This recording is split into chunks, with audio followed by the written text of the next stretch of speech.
রাজভবনের ভেতরের ছবি সরাসরি দেখছি এক্সক্লুসিভ জি 24 ঘন্টায়। অভিষেক বন্দ্যোপাধ্যায় সহ তৃণমূল কংগ্রেস প্রতিনিধি দল রাজভবনের ভেতরে অভিষেক বন্দ্যোপাধ্যায় থেকে শুরু করে সুদীপ বন্দ্যোপাধ্যায়, কুণাল ঘোষ, ফিরহাদ হাকিম প্রত্যেকেই রয়েছে সেখানে। 12 সদস্যের তৃণমূল প্রতিনিধি দল রাজভবনের মধ্যে এক্সক্লুসিভ সেই ছবি জি 24 ঘন্টায়। যে ছবি আপনাদেরকে দেখাচ্ছি, অভিষেক বন্দ্যোপাধ্যায় সহ তৃণমূল কংগ্রেসের প্রতিনিধি দলের সদস্যরা তারা রাজভবনের ভেতরে ইতিমধ্যেই রাজ্যপালের সঙ্গে সাক্ষাৎ সময় 9টা দেওয়া হয়েছিল।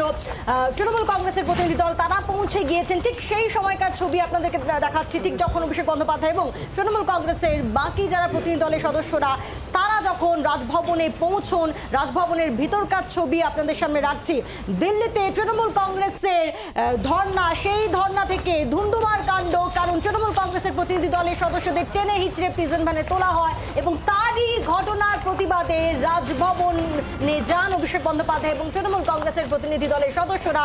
রাজ্যপালের কাছ থেকে সময় চাওয়া হয় এবং সময় চাওয়ার পরই রাজ্যপাল তিনি সময় দেন এবং ইতিমধ্যেই রাজভবনে পৌঁছে গিয়েছেন অভিষেক বন্দ্যোপাধ্যায় সহ তৃণমূলের 12 জন। আমাদের সঙ্গে রয়েছেন আমাদের প্রতিনিধিরা। প্রবীর যেমন রাজভবনের সামনে থেকে রয়েছেন, দিল্লি থেকে রয়েছেন আমাদের সঙ্গে আমাদের আরেক প্রতিনিধি রাজীব রয়েছেন। রাজীবের কাছে আরো একবার চলে যাই। রাজীব, তুমি বলছিলে যে এখন এই মুহূর্তে ঠিক কি আপডেট? কারণ মন্দির মার্গ পুলিশ স্টেশন, সেখানে রয়েছেন তৃণমূল কংগ্রেসের প্রতিনিধি দলের সদস্যরা, ডেরেক ওব্রায়েন সহ বাকি সদস্যরা।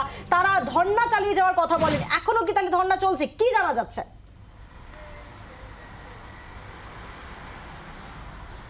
দেখো, থানার মধ্যে এই তৃণমূল কংগ্রেসের প্রতিনিধিদের আটকে রাখা হয়েছে। 3.5 ঘন্টা ধরে তারা আটক রয়েছেন এবং তারা থানার মধ্যেই আটক অবস্থাতেই তারা ধর্নায় বসেছেন এবং তারা জানিয়েছেন যে তারা যদি আজকে রাতেই তাদের ছেড়ে দেওয়া হয় তা হলেও তারা থানার সামনে ধর্নায় বসবেন এবং তাদের যে দাবি তারা আদায় করে ছাড়বেন।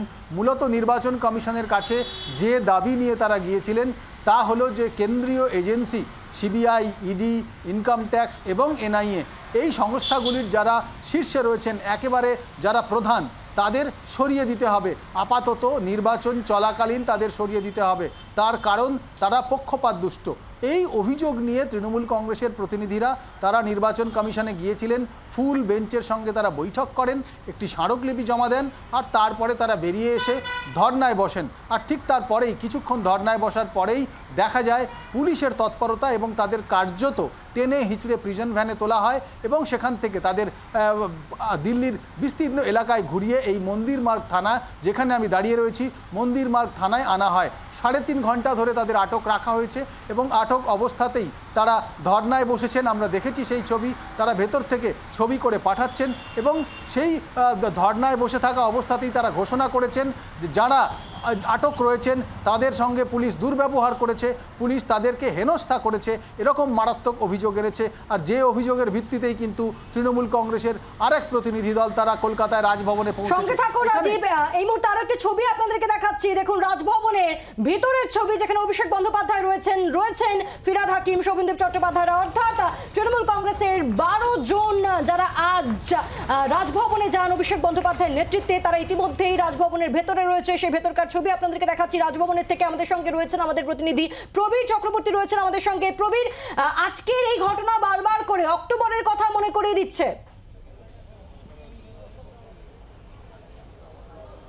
একদমই, দেখো যে অক্টোবরের 1 তারিখ, 2 তারিখ এবং 3 তারিখ অভিষেক বন্দ্যোপাধ্যায়ের নেতৃত্বে কখনো রাজঘাটে, কখনো যন্তর মন্তরে এবং শেষ দিন অর্থাৎ 3 অক্টোবর কৃষি ভবনে কার্যত দেখা গেছিল প্রতিবাদ করতে অভিষেক বন্দ্যোপাধ্যায়ের নেতৃত্বে 100 দিনের টাকা, আবাসের টাকা কেন্দ্রীয় সরকার দিচ্ছে না, কেন্দ্রীয় সরকার রাজ্যের সঙ্গে বঞ্চনা করছে, তার প্রতিবাদে অভিষেক বন্দ্যোপাধ্যায় কিছুক্ষণ আগে নিজেই টুইট করে জানিয়েছেন যে এই যে ঘটনা আজকে দিল্লিতে ঘটলো, সেই 3রা অক্টোবর অর্থাৎ অক্টোবর মাসের 1, 2, 3 তারিখে যে ঘটনা কৃষি ভবনের ভেতরে ঘটেছিল, দিল্লি পুলিশ যা করেছিল আজকে একই ঘটনা ঘটালো দিল্লি পুলিশ। এবং কার্যত এই যে বাংলা বিরোধী বলে আখ্যা দিয়েছেন আজকে আবার অভিষেক বন্দ্যোপাধ্যায়, যে বাংলা বিরোধীরা কার্যত রীতিমতো দেখা যাচ্ছে ধ্বংসাত্মক হয়ে উঠছেন এবং কার্যত তৃণমূল কংগ্রেসকে ভয় পাচ্ছে। এই অবস্থায় দাঁড়িয়ে আজকের ঘটনার সঙ্গে অক্টোবর মাসের ঘটনার তুলনা করেছেন অভিষেক বন্দ্যোপাধ্যায় নিজেই এবং অভিষেক বন্দ্যোপাধ্যায় নিজেই কিন্তু ঘটনা ঘটার সঙ্গে সঙ্গে রাজভবনের সঙ্গে যোগাযোগ করে তিনি সময় চেয়েছিলেন। একদম জরুরি ভিত্তিতে আজকে তিনি দেখা করতে চেয়েছিলেন রাজ্যপালের সঙ্গে, সেই মতো রাজ্যপাল সময় দিয়েছেন। এই মুহূর্তে রাজ্যপালের সঙ্গে বৈঠক চলছে।